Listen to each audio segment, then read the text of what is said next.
Exercise 10.2 Question 1 First part is sin 45 minus 30. Formula is sin alpha minus beta equal sin alpha cos beta minus cos alpha sin beta. sin alpha की value हमारे पास 45 है, यानी alpha जो है वो 45 है और बीटा हमारे पास जो है वो 30 है। जहाँ पे अल्फ़ा आएगा वहाँ पे 45 लिखेंगे, यहाँ बीटा आएगा वहाँ पे 30 लिखेंगे।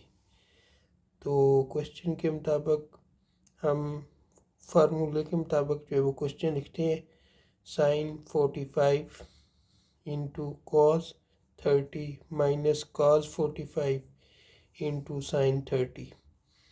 साइन 45 की वैल्यू आती है 1 डिवाइड स्क्वायर रूट 2, कॉस 30 की वैल्यू आती है स्क्वायर रूट 3/2 माइनस कॉस 45 की वैल्यू आएगी 1 divide square root 2 multiply sine 30 की वैल्यू आएगी 1/2।